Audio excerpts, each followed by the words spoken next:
নমস্কার, Volks top stories নিয়ে আমি পল্লবী। ইউপিএ প্রার্থী প্রণব মুখোপাধ্যায়কেই সমর্থন করবে তৃণমূল কংগ্রেস। মহাকরণে জানালেন মুখ্যমন্ত্রী মমতা বন্দ্যোপাধ্যায়। রাষ্ট্রপতি নির্বাচনে কোনো বিকল্প নেই, বৃহৎ গণতন্ত্রের স্বার্থেই এই সিদ্ধান্ত নেওয়া হলো বলে জানালেন তৃণমূল সুপ্রিমো।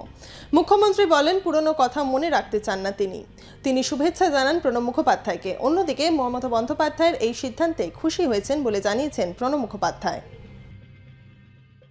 গ্রেফতার হলেন মাওবাদীর কেন্দ্রীয় ও রাজ্য কমিটির নেতা বিক্রম উর্ফে অর্ণব দাম। গোপন সূত্রে খবর পেয়ে পুরুলিয়া ঝাড়খণ্ড সীমান্ত থেকে তাকে গ্রেফতার করল পুরুলিয়া জেলা পুলিশ। তার কাছ থেকে উদ্ধার করা হয় অস্ত্র ও বিস্ফোরক। অযোধ্যা স্কোয়াডের দায়িত্বে ছিলেন অর্ণব। অনেকদিন ধরেই তার খোঁজে তল্লাশি চালাচ্ছিল পুলিশ। অর্ণবের বাড়ি সোনারপুরে। জানা গেছে তিনি খড়গপুর ITI এর drop out electric engineer. Partha Soumyajit কাণ্ডের মূল অভিযুক্ত সহ বিভিন্ন সন্ত্রাসমূলক ঘটনায় অভিযুক্ত ছিলেন তিনি। কিষাণজির মৃত্যুর পর রাজ্য পুলিশের এটি একটি বড় সাফল্য বলে মনে করা হচ্ছে।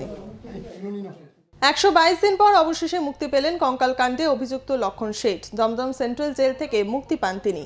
গত শুক্রবার জামিন পান তিনি। জানা গেছে, কাগজপত্র দেরিতে আসাতেই মুক্তিতে দেরি। তাকে স্বাগত জানাতে এলেন স্ত্রী তমালিকা, রবীন দেব ও দলীয় কর্মীরা।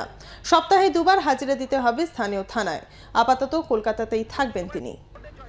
গত দুদিনের প্রবল বর্ষণের জেরে জলপাইগুড়ি শহর সংলগ্ন সুকান্তনগর কলোনিতে জল ঢুকে যাওয়ায় সেখানকার মানুষ বাঁধে আশ্রয় নিতে বাধ্য হয়। দুদিন বন্ধ থাকে স্কুল। মঙ্গলবার জল নামার সঙ্গে সঙ্গে স্কুলের শিক্ষিকা ও স্কুল পড়ুয়ারা নিজেদের উদ্যোগে স্কুলের ভেতর জমা পলি সরিয়ে ও স্কুলের সামনে জমা জল পরিষ্কার করে স্কুল চালু করে। মুর্শিদাবাদের ইসলামপুর থানার লোচনপুরে এক কংগ্রেস সমর্থকের বাড়ি থেকে অস্ত্র উদ্ধার করল পুলিশ। মঙ্গলবার তপন সাহা নামে ওই সমর্থকের বাড়ি থেকে 3টি পাইপগান, একটি মাস্কেট ও 4টি বুলেট উদ্ধার করা হয়। আটক করা হয় ওই সমর্থককেও। জলাভূমি ভরাট করে হাসপাতাল তৈরির অভিযোগ উঠল একটি বেসরকারি সংস্থার বিরুদ্ধে। সোমবার মালদা জেলার ওল্ড মালদা ব্লকের নারায়ণপুরে প্রস্তাবিত ওই হাসপাতালটির শিলান্যাস করতে আসেন তৃণমূলের বিধায়ক দেবশ্রী রায়।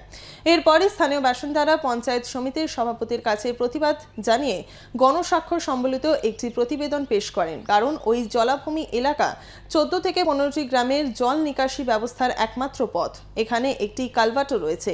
এই কালভার্ট দিয়ে বর্ষাকালে ওই এলাকার সব জল নদীতে গিয়ে পড়ে। এই নিকাশি ব্যবস্থা বন্ধ হয়ে গেলে বর্ষায় জলমগ্ন হয়ে থাকবে গোটা এলাকা।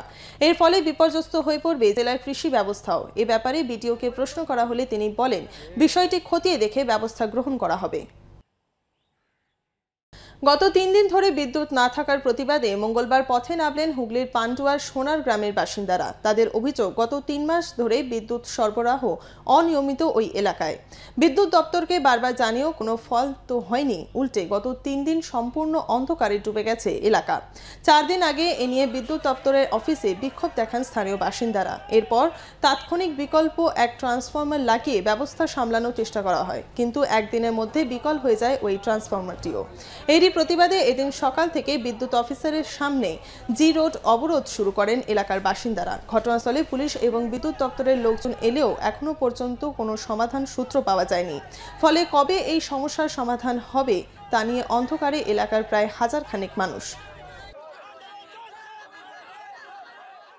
ডিসেম্বরে ভারত পাক ক্রিকেট সিরিজ নিয়ে উপমহাদেশ জুড়ে উৎসাহ তৈরি হলেও ভিন্ন মত প্রকাশ করলেন প্রাক্তন ক্রিকেটার সুনীল গাভাস্কর। 26/11 প্রসঙ্গ টেনে তার বক্তব্য, পাকিস্তানের দিক থেকে যখন সেভাবে সহযোগিতার কোনো উদ্যোগ নেই, তখন ভারত পাক ক্রিকেট সিরিজ নিয়ে তাড়াহুড়ো করার কারণ মুম্বাইবাসী হিসেবে পরিষ্কার নয় তার কাছে। পাশাপাশি একই প্রসঙ্গে আরও এক প্রাক্তন ক্রিকেটার কীর্তি আজাদের মত, যতদিন না লস্করের প্রতিষ্ঠাতা এবং মুম্বাই হামলায় অন্যতম প্রধান ষড়যন্ত্রী হাফিজ সাইদকে ধরা হয়, ভারত পাক ক্রিকেট ম্যাচ করার কোনো মানে নেই। ভক্স টপ স্টোরিজ এখন এই পর্যন্তই। দেখতে থাকুন ভক্স 24/7। C the best.